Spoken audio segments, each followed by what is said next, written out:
โอ้ยสูงเลยไม่ยังไงมันไหลออกวิวอะไรได้นะตีกลับเลยจักบ่เอาออกนะเอาออกโอ้เป็นตาขึ้นอยู่วะเนี่ยเฮ้ยขึ้นหรือเปล่าขึ้นอยู่เนาะแต่ว่ามันก็คือเห็นหูมันปิดเลยอนุโมทนานำกันเสียงกิ๊บ เมาอีหลีเมาอีหลีโอ้ชูบซ้ำนี่ก็ได้เงินนะเอาแล้วชูอีกไหมบ่แล้วข่อยบ่คันไม่แต่ว่านั่นข่อยสิเจาะข้างหน้าอีกตะปูว่างเส้น5,000เลยฮะเส้น5,000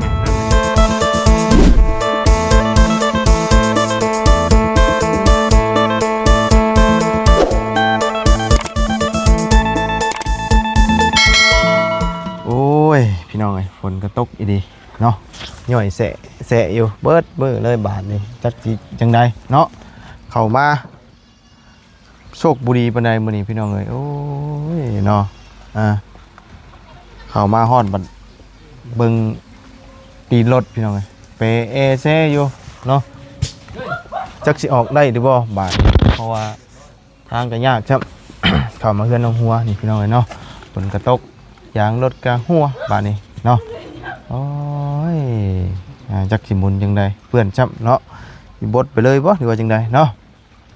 เอาพอดีละมื้อนี้ก็พ่อทางลุงเฮิมอยู่นี่พอดีเนาะพอดีกะโดดน้ำนี่แหละเนาะทางเอื้อยสิงเนาะได้ฝากเงินมาให้ทางลุงเฮิมเป็นเงินจำนวน500,000กีบเนาะพอได้ให้เราจ่ายค่าห้องแต่โดนนี่แหละตั้งแต่ก่อนมาบุญชีลงไปกรุงเทพอีกพี่น้องเนาะเพราะว่าไปพุ่นแล้วก็ปะเบลเลยอีกอย่างก็ได้พี่น้องเลยทีมเบลเลยทางนี้ก็เนาะทุกสิ่งทุกอย่างเลยคือบ่ได้เคลียร์อย่างเลยพี่น้องเนาะไปกระทันหันเลยเพราะว่ามันเป็นเรื่องด่วนเนาะเอาคนอื่นก็กราบสบายดีและสวัสดีไปพี่น้องกันเบิดทุกคนพี่น้องเนาะพอๆกันตอนฝนตกดินปล่อยๆเนาะบ่หยุดบ่ย่อนมื้อนี้ เริ่ม เสียงแหบเลยนะพี่น้องเนาะเอากะเบิ่งน้ำกันบ่ฮู้ว่าสิหมุนได้หรือบ่หรือว่าจังใดคำว่านั่นก็สิบดพุ่นละไก่ชับห่านเพิ่นก็ใส่เป่าพุ่นเนาะเพื่อสิฮอดโอ้ยขออย่างเดียวเนาะอย่าให้มันกินข้างมันถ้ากินข้างมันนี่พอแห้งพี่น้องเอ้ยเปลี่ยนยางใหม่โอ้ยปลูกอังมนูในแหละอันนี้เนาะไปซะน้องพี่น้องจังใดก็ไปเบิ่งก่อนเนาะหัวแห้งจำใดโอ้ยอังเลยพี่น้องเอ้ยเนาะเข้ามาได้บัดตีนหัวพี่น้องเอ้ยไปเนาะโอ้ยผลนี่ก็เนาะสบายดีเด้อเนาะสบายดีเนาะผู้ทั้งน้องบุตรก็ได้สบายดีใครอยู่มีแต่คนกล้ามใหญ่มื้อนี้เนาะเอาน้องบุตรสูบอันนี้ให้ก่อนพี่น้องเอ้ย สูบพอได้แก้ได้ออกไปพอได้ออกไปก่อนนะพี่น้องเอ้ยบัดสิอันเอายางสกัวใส่คือสิหมุนยากครับเปื้อนจ้ำเดี๋ยวนี้เนาะก็เลยอาศัยลุงเฮิมนี่แหละโดยสบายดีเด้อเพื่อนเอ้าโอ้ยังไงนี่เป็นตาได้ยี่บ่นี่มันจะขึ้นยี่บ่นี่นะเอาของไฟมานี่นะของพวกเราตายในของเรางานเขาแล้วจ้ะงานเข่าแล้วบาทนี่จักชิเมนเหยียบอย่างพี่น้องเลยเนาะใช่น่ะคือบ่ติงเด้อหัวมันเข่าอยู่บ่มันเข่าอยู่ตีนมันใหญ่ตีนมันใหญ่เด้มันสูบเบงในคอยชิเลนออกเลย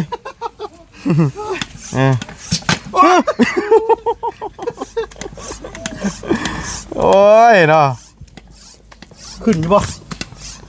คิดว่าขึ้นอยู่บ่หัวขึ้นอยู่บ่บีมลูกแม่นบ่อาจารย์มองนั่นบ่แม่นบ่โอ้เมนอันนี้นี่โอ้เมนบ่ใช่น่ะ เป็นได้หันใจปืนใจตันนะนี่มันเข่าในนี่นะเมนอยู่ว่าเนี่ยมันคือรุดอันนี้ไม่ได้เข่านะนี่นะบ่เข้าแล้วบ่นะมันขึ้นผืดเยอะซะมันดันอยู่เปล่าจะหน่อยสายย่างมันก็สิแตกมันห่อนเองเข้าบ่หัวเด้มันขึ้นอยู่ได้ขึ้นอยู่ป่ะขึ้นอยู่ไม่ยังอันโ โอ้ จับได้บ่ มันปลาจับยังมันเป็นอันนั้นแน่ หนีบมือเจ้าเลย นี่ เด้มันขึ้นตึงเติบเลยเด้ ถึงเติมอยู่เนาะ แรกๆมันแปร เทจานมาลงโอ้ย โอ้ โอ้ย โอ้ยจับไปหนึ่งกันรุดแล้วแล้ว เจ้าเยี่ยม ไม่ยังเลยมันถูกอะเลือกได้อันนี้ ตรงโอ้โหรถเลย โอ้ย รถเจ้าบ่มีบ่บุญ บ่มีเลย โอ้ เพราะมันต้องมีแบบเก็บไว้เนี้เห็นแต่ว่าอันสูบนะอันสูบมัน อืม เป็นแบบเวลาเขาอันน่ะเด้ อ่า อันแบบเนี่ยคือคอมบอลี่น่ะ มีป่ะ รู้แบบนั้นน่ะคอมบอลี่โอ้ เรามีป่ะ มีแล้วของบอลี่ เออ ขึ้นอยู่เริ่มขึ้นแล้ว เอาเสียบ เนาะอาจารย์เนาะ แหม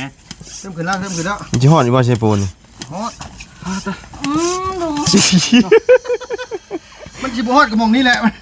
พอถอดออกแล้ว โอ้ยสูบกันเลยไม่ยังเลยมันไหลออกวิวเลยเนี่ยนะตีกลับเลยจักบ่โอ้โห เอาออกนะเอาออก โอ้โห แล้ว มันตีกลับมาเลยนะ เออ เดี๋ยว มีแต่รุดออกตลอด โอ้ มันคอยเห็นคือบ่เห็น คนกูปุ๊บมาเห็น มันยังเคยสูบยังคือเปลี่ยนในนี่นี่ เอามันเสียเลยสูบเพ่เลย โอ้มันเข่าอยู่บ่ไปฮอดพุ่นอยู่บ่ เขา บ่มันขึ้นปัดมันรุดแล้วมันก็ออก อ่า ซึมออกอยู่มองปากตัวนี้ เต็มหัวมันหัวใส่ได้ตอนนี้นะโอ้คำในหัวเลยจากหัวเลยแล้วบัดนี้นะ ใช่ไหม เป็นไรเฮ้ย คือเมื่อยแท้ เอาโอ้ยบ่ว่า เจ้าสูบมันเบ่งนี่ข่อยมีรางวัลให้ โอเค ค่า ช่อย อ่ะหัวช่วยให้ดูช่วยหัวช่วยดูหัวช่วยกัน2คนเฮา เอา เป็นแล้วแล้ว เป็นตาขึ้นอยู่วะเนี่ยเฮ้ยขึ้นหรือเปล่า ขึ้นอยู่ ขึ้นอยู่เนาะแต่ว่ามันก็คือบ่เห็นหมองหูมันปีดเลย จังหวะ เนาะ สุกอยู่ มันออก หัน ตาม บ่ได้ ขอบนะ ฮะ สุกอยู่หัน สูบอยู่ห้านได้อยู่จะให้ออกได้นี่แล้ว มันมิด เห็นมิดทางนี่ไหนสิไปห้าน ไปห้านนะ แถวนี้ผมมีแต่สิโปนเนาะ โดย ก็เจ้าเปลี่ยนนั่นท่านนี้มาอยู่ข้างนอกก็จะเปลี่ยนยางอันนั้นตะกัวใช่ไหม เฮ้ยมียังน่ะมันเว้าได้บ่น่ะ บ่ส่งสิเข้าดอกซำนี้น่ะเอา ทูบแล้วก็ให้ไปนำ โอ้ได้อยู่บ่ สิตายแล้วบ่แม่น ยังจริงหน่อยลุด ขึ้นนกบนมือ กันนี่โอ้ยสูบก็ได้เอาอะไรลุดปูดออกเนาะ บนมือก็บ่ขึ้นเนาะ ได้ดอกแบบนี้โอ้ย โอ้คะแนนมันหัวแห้งชูบบ่ได้ดอกคะแนนมันหัวแห้ง โดย แต่ว่า มันบ่อยู่ดอก กี่ทงโอ้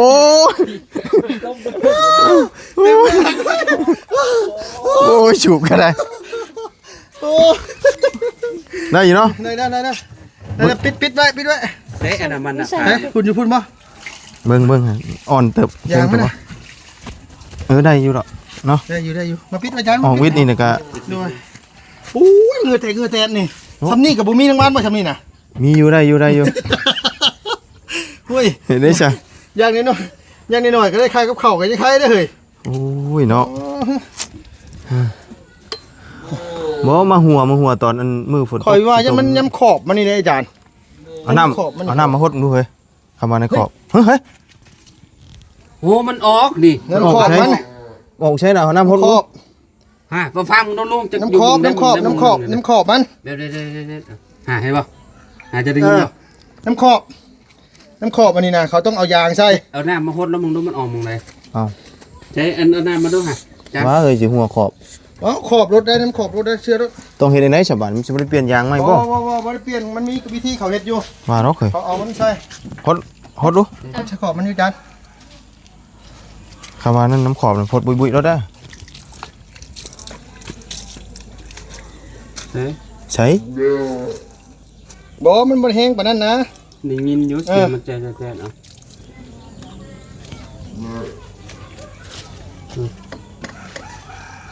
เห็นบ่ ไปไป ไป สีเฮงกี่เป้ครับ โอ้ตาย มันฟีดอยู่หั่นน่ะ เมนชี้จะได้ยินอยู่นี่ ชิดอยู่บ่อัดไว้ก่อน แต่แต่อยู่ผู้ย่ำอยู่พื้นพุ่นนี่น่ะมันกระแทกกับหน้าดินเด้นี่มันอยู่พื้นพุ่นนี่มันอยู่พื้นนี่ อยู่ห้องไหนวะ แต่เนาะ ยุกเนี่ยปีนตีนได้บ่ เอายุกได้กันปีนตีนมันนี่ปีนตีนเบิ่งนี่ บ่อย่ามาหาเฮ็ดแบบนั้น เบิ่งค่อยพังเบิ่งใจ ได้ยิน อย่างนี้ แม่นบ่เว้ย มีฮูฟิลอยู่แล้วล่ะเขาจะอยู่ข้างมันนั่นแหละต้องมันต้องจุ่มน้ำได้บ่บ่ได้เห็น เมนมันต้องลมเฮงกว่านี้อีก แม่นลมมันอยากค่อยเลยเนาะ ลมคอมัน อ๋อ แต่ที่แน่ๆนี่คืออันว่ารับผิดชอบมันบ้างสุกถ้าพอแล้วนั้นนี่นะ มันเพแต่เก่าแม่นบ่ เฮ้ย แม่นบ่ ถามร้านนะพุ่นนะร้านเอามา เอาตอนจะสูบตำอิดมัน ปุดเลยนะ มันพูดรถแล้วว่ะ ปุดเลย เบิ่งค่อยเบิ่ง เอามาเลยนะ เขาเบิ่งสภาพมันจักเนาะโอ้เกี่ยวมันเบิดตั้งแต่ปี2000นั่นพุ่นนี่นะ มันอันนี้มันนั่นแหละเกี่ยวมัน มัน วาง โดนแล้วนะ เกี่ยวมันไปแต่เฮิงนะ มีแต่ว่าคันนี้กับมีแต่เอาอันนี้เทียนเองวะอันว่าหนังยางรถในรถแม่ยางในรถกับเทียนเลยเขาก็ยกเข้าไป น่าจะได้อยู่น่าจะทันอยู่เนาะ ทันบ่ ทัน เดี๋ยวเนาะ บ่ทันกับบดไปได้เห็นได้ซะเขามั่งนี่ เขาออกไปฉูบอยู่ปากทางไอ้บุญใกล้เลยนะ ปากทางก็มีอยู่เนาะ มีปากทาง โอ้เขาว่านั่นก็เหยียบอยู่หน้าห้านค้ามันจะ เออ เนาะหม่องบ่บุญจอดชื่อน้ำ เป็นแม่ มันมีกระตะปูได้ทรงได้อ เป็ ยู่ นไปได้เพราะว่าเขาเจ้าซ่อมรถซ่อมร่างเห็นหลาย เป็นเมนอยู่ครับ มีบ่อย่างในรถ โอ้ยเนาะ อย่างมันบ่ เอาเนาะฝน นี่แล้วก็เอา ฝนก็เริ่มหยุดแน่หน่อยนึงแล้วพี่น้องเอ้ยมาอีกเลยโอ้ยเช้าหมุนเข้ามาคำว่าจอดอยู่พุ่นกับชิหัวอยู่พุ่นนี่คือเก่านี่เนาะ แม่นหัวคือเก่าเฮ็ดได้ก็ตามแต่กันก่อนสิออกไปก็ไล่เป็ดไล่กาวก่อนเด้อเหยียบเป็ดพอแห้งอีก ต้ม มาแล้วพอมือ บ่น้องหัวบ่กินได้จานกับมุด2คนน่ะมันก็สิบ่แซ่บน้ำอีกค่ะนั่นแหละน้องหัวนะสิบ่แซ่บน้ำหมูที่บ่ได้กินเป็ดคนบ่กินเป็ดคนบ่แซ่บหน้าตาคือเป็ดบ่กินเป็ด กระบะกระเพาะแล้วเนาะมากินเป็ดสิกินเขียด ก็เขียนกินหมดแล้วเป็ดบ่กินข่อยเงินเขาเนี่ยได้ก็ตามแต่น้ำมื้อน้ำขึ้นนะบ่บุญ น้ำขึ้นบ่ เอาจะบ่เบิ่งแน่เพิ่น บ่อันนั้นน้ำยังนั่นน่ะ เอาน้ำเซ่นี่แล้ว เซ่บ่นั่นน่ะ มามันดันถึงมาแต่เซ่ หาสอนกุ้งเขาไหม มาแต่เซ่ สิบ่ไปหาช้อนบ่บัดนี้ ไปสอน สอ นะ นบ่ได้ เป็นยัง สอนได้ มันได้แต่มันบ่มีปลา เอาเฮตึกเอาเนาะเอาเฮพ่อเจ้านะเอาเฮพ่อเจ้าให้ลุงเพิ่มบาน น้ำลายมันฉีอันนั้น เฮน้องชายแล้ว บ่ได้พอเราฝากมาแต่อันนั้นผู้ เห็นบ่ มาแต่เรือนจำผู้ เออ เจ้ายังบ่เห็นบ่ เห็นแต่ว่าข่อยถามมาเพิ่นไปตึกแห่แม่แล้วบอกว่าก ระเป๋ากาแฟเลยเจ้าเห็นแล้วบ่ บ่ แสดงว่ายังบ่มีใครเห็น โอ้ขอเห็นคนแรก โอเคจ้ะ มีกระเป๋ากาแฟพุ่น ก นะ ระเป๋ากาแฟ แล้วเห็นว่าบางงามนะ ถุงกาแฟอันช่องอ่ะนะ ซองกาแฟแล้วเฮ็ดเป็นถุง เฮ็ดเป็นถุง เห็นกระ มัน เป๋า พาย กระเป๋าพายแบบพุ่มเมาเนี่ย เออก ระเป๋าพายแบบเท่ๆเลย ให้ลูกเราพายได้ อ่า ไป ว่ะ ไปสิโป พายไปนั่นแหละอยู่ว่าไปแต่เซฟูด เนาะ ก็ไปได้ มันงามบ่นะ แล้วก็เดี๋ยวมาปลาให้เราเบิ่งแน่ไปละ ใช่มาเบิ่งนะบ่ดีบ่ได้ เอาดิ บ่แบบว่าเพิ่นอยู่ในข้างในอ่ะเพิ่นว่างเนาะ มาว่างบ่มีหยังเฮ็ด มีหยัง โอ้ก็จะสอนอาชีพให้ ประกอบอาชีพว่าง่ายซะ สอนแล้วบัดออกมาก็ได้ ประกอบอาชีพได้เนาะ อ่า โดย โดยบ่ได้เห็นจักเทื่อเลยเฮนี่ข่อยถามอยู่ถามทำแม่แล้วมื้อนั้นว่าแม่แล้วบอกว่าบักหลาไปตึกแล้วว่ะได้ปลา2ตัว3ตัว หนีบไหมเนี่ย โดยข่อยเว้าดังปานนี้บ่หนีบก็ได้มั้งบ่ ดังกับเพิ่มมันได้เห็นได้ใช่ บ่ เนาะ เออ ใช่แล้วเนาะไป มันซื้อ แล้วเอาอย่างมา ซื้ เอาอย่างในหัวมาให้ ถอดยางสกัวใช่แล้ว แต่กระเป๋าก็ ว่าได้อยู่แล้ว อันนี้ตะกี้เฮาคือบ่เห็นอันนี้นะ ใส่ ขิงหวานบ่ อืม บ่มาแต่เฮ็ดหลายเทื่อเลยคือบ่เห็นสำหรับมื้อนี้คือ โดย เราขาขี่แมงวันนี่นะ ยันขาแม่นบ่ ตอนนั้นน่ะมันใหญ่น้องคาแล้วนั้นมาหาก็มันออกอีก อันนี้ขี่วันคัดควงผัวได้นี่นะด่าเก่งอยู่ในป่าอีดี แม่นบ่บุญ เอ้าฉันผัวกูปะเลย บ่ค่อยดาว ก็บาปน้องแล้วเนาะอู้ ใส่ได้แล้วเลยติ เนาะใส่ไล่ขิงวันนะบ่อื่นมาบ่เห็นได้อฮะเออ จ้อยติ เอาเพิ่นว่าขี่วันอยู่ป่านี่ด่าเก่ง โย นะ อยู่นี่ชบนี่ยังสิ ด่า นะ เก่งไหน แต่อันนี้เราอยู่น้ำค้างนะบ่เป็นหยังนี่นะโดย อยู่ข้างนี่ขี่ข้านเนาะ ใช่ เล่น เลย อืม อู้ อยู่เด้อันนี้แหละนี่ นี่แล้วกระเป๋ากาแฟ อืม ข่อยฟังเมื่อวานนี่ข่อยว่าฟังว่ากระเป๋าไปเก็บกาแฟอืม โอ้ คักบ่ลุง ว่ะโอ้ อืม หมายความว่าเอาวัสดุที่แบบว่าเพิ่นทิ่มน่ะเนาะ ดีหน่อย มาใส่ ได้นี่นะ มาใส่ให้มันเป็นประโยชน์ว่าไงโอ้ ก็ได้อยู่ มีเสือก เอ้าได้เพิ่นยิบต่อเขาเด้นี่ โดย แล้วก็ได้ยิบต่อเข้าไป เฮ้ย DIY เนาะ งามเว้ยเฮ้ยเพิ่น เป่า DIY ให้เด็กน้อยพายเล่นนะเวลาแอนเฮ็ดขายของเครื่อง อย่าใส่เดียนได้ล่ะ ฮะ อย่าใส่เดียนได้ ใส่แบงค์นี่ได้เนาะ ใส่แบ่งนี่ได้ หัวลองพายพี่นะ ใส่เดียนนี่รุด ว่ะ เข้ากันเด้ ขี่รถก็บอกมือถือ นั่งรถก็บอกมือถือย่าเมย์มือถือเด้ เออเนาะงามว่ะพี่น้องเอ้ยถือว่าแบบเพิ่นเฮ็ดให้มันเป็นประโยชน์ คือแบบมันบ่ห่างนี่คากว่านี้เนาะ เนาะ นี่มันเป็นหูห่างเด้ บ่ถ้ามันบ่ห่างก็บ่ได้มันต้องเป็นช่องในบ่บุญ อ่า แต่ก็งามนะว่าง่ายซะ นี่ยิ่งดีเฮ็ดเป็นเนาะ โดย เฮาเฮ็ดบ่เป็นเฮา คือแบบเพิ่นสอนวิชาอาชีพอยู่ในห้าง จากเฮจากบ่เป็นก็ยังเป็นเนาะ แหติบเข้าสารอันนี้หยังนี่เป็นหมดทุกอย่างไปอยู่ในห้าง เจ้าอยากเป็นบ่ บ่ค่อยซื้อเอาก็ได้ดอกค่อยได้ ว้าวทำไมอยากเป็น ไปเฮียนน่ะนะ ว่าเนาะเห็นว่ากันเนาะอีหลีได้คันบ่เข้าไปอยู่หั่นก็บ่เป็นแบบนี้น่ะ แม่นบ่เป็น งามยอมรับเลยว่างามเนาะถือว่าดีกว่าแบบว่าเฮาไปดังไฟทิ่มไปซื้อนะว่าง่ายซะอันนี้มาใช้ประโยชน์ใช้โทรศัพท์หยังก็ได้น้องหัวเนาะ ไปเลี้ยงหัว ไปเลี้ยงงัวโอ้ว่าเห็นว่ากันเลยกระเป๋า ไปเลี้ยงงัวกระเป๋าไปเลี้ยงงัวบ่ โดย ไปเลี้ยงหัว เอาจานจับให้หน่อยฉันพอดีอันนี้ให้ลุงเพิ่มก่อนขารถอยู่ตีนรถให้เมื่อกี้นี่ บ่อีหลี เอ้า บ่อีหลี เบิ่ง มีแนวอีหลีบ่เดี๋ยวนี้ แนวนั้นนี่ อย่าบอกได้ว่าเอากระเป๋าให้ กระ ก่อน เป๋ากาแฟเอามาฝากลูกสาวจ้ะโอ้ใส่ของขายของเครื่องนี่คักเป็นอย่างนี้นี่เด็กน้อยเด่นเนาะ มันต้องหาแล้วมันติดสนิทเนาะแต่ว่ามันฮู้น้อยสำคัญบ่ได้มันก็สิหมุนบ่ได้แล้ว แม่น แต่ขอยยอมรับว่าเพิ่นเฮ็ดดีอีหลี แต่ว่าเพิ่นดีเพิ่นอัปเกรดขึ้นมาแบบจากถุงกาแฟซื้อนะแบบว่าอะไรมาเป็นได้สำนี้ก็ถือว่าโอเคเลยล่ะโอ้เห็นหน้าได้นี่ว่างานเนาะเป็นได้รูปข่อยเห็นยัง กระตัวเจ้าเน่นนะ อ๋อแม่นนะยอมรับอยู่ช่วงนี้กินหลายเด้ กินลายอยู่ กินลาย แต่ว่าข่อยไปพุ่นน่ะ14เพิ่นว่าบ่จ้อยเลย เหรอ เพิ่นว่าบ่คือในกล้องโอ้หิวข้าวแห้งข่อยข้าวจนติดเชื้อ แต่สำคัญไป FC เพิ่นคือพอดีไปจังเนาะ จังหวะนะ แต่บ่ฮู้เนาะว่า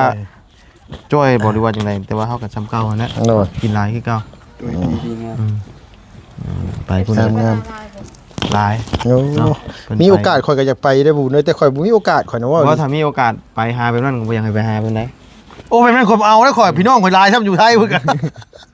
อันไปหาแบบว่ามาเยี่ยมมายามแบบนี้น่ะใครอยู่อันนี้มาหาในงานศพ งานศพ มันก็บ่อยากปานใดเนาะ แม่นมันโศกเศร้าเนาะว่าไงซะเฮาก็บ่อยาก แล้วก็ บ่ยินดีปานใดนะว่าไงซะพี่น้องเอ้ย เฮาก็จักสิเฮ็ดแนวใดหั่นนะ โดย มันก็ มันมุมมองมันแตกต่างกัน แม่น กันแบบว่าเพิ่นมาหาโดยที่แบบว่าเฮาไปเยี่ยมไปยามกัน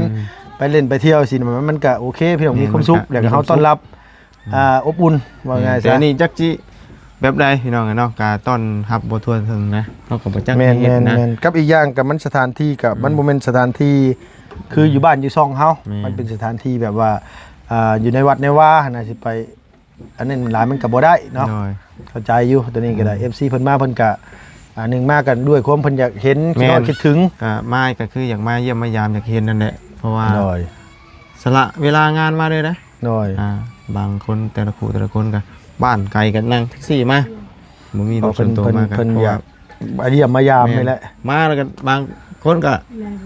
ตำแจ่วทอดปลาสมมา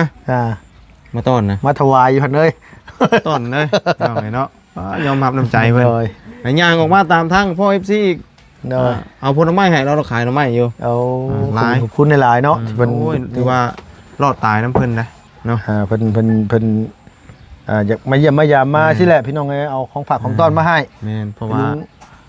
ลุงเห็นแต่ว่าโอ้คือขึ้นขนาดเลย อืม คันบ่แม่นงานศพนี่บ้าพี่น้องเอ้ยข่อยว่าคือสิคักกูหันอยู่ เขาเป็นงานศพสิมนต์ก่อน โดย เนาะ แต่ว่าเพิ่นมาหลายหน้ามากตามาหลายทางพร้อมนะบ่บุญเนาะ หลายทางมาหลายหมองหลายบอนนั่นแหละมันแต่ว่าเฮากับรู้จักความสิต้อนรับอะนะ เนาะ มัน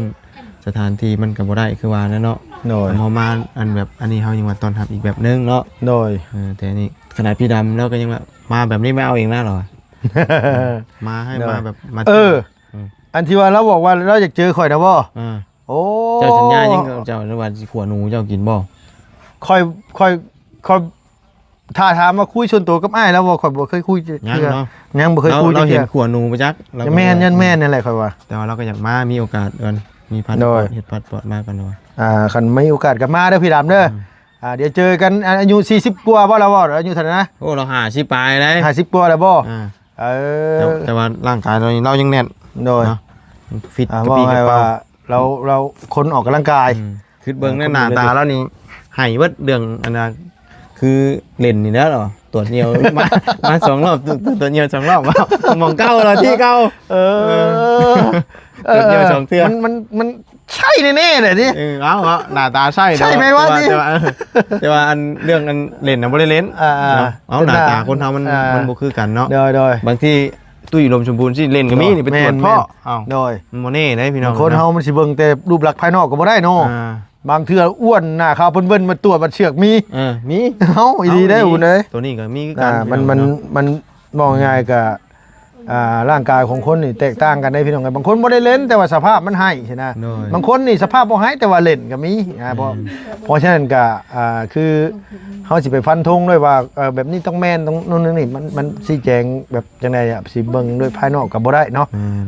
คืออ้ายแล้วก็เบิ่งคอยเบิ่งก็คันคอยเป็นเจ้าหน้าที่คอยก็ ตรวจดิ บ่คอยว่าผู้หนึงนั่นแหละคอยว่าข่อยสิเล่าให้ฟัง โดย ตั้งด่านตรวจแอลกอฮอล์ โดย มาแต่งานศพนะเพราะว่าฟังงานศพอยู่ฝั่งนี้ โดย แล้วย้อนกลับรถอยู่ กลับ ส้น เลน เส้นทางพระราม2 โดย มันอยู่อีกฝั่งเลยมันมีด่านตำรวจเป่าแอลกอฮอล์อยู่เปิดกระจกปื๊ดลงไปเปิดกระยื่นอันนั้นนะข่อยเป่าเป่าเพิ่นว่าข่อยก็เป่าข่อยก็คนนึกได้ทีหลังมันต้องอม บ่ถ้าว่าข่อยเป็นคนนั่งนะถ้าว่าเป่ามีแอลกอฮอล์เปิดเจ็ดจังไดนะโอ้เจ้าบ่ได้ครับ แม่นเพิ่นเป่าขึ้นข้าง โอ้ เอา โด พวงอะไรคนละฟังเด้ โดยข่อยก็ยังพากันหัวแบบว่าเพิ่นบ่ได้สังเกตนะ โดย เพิ่นบ่ได้สังเกตว่า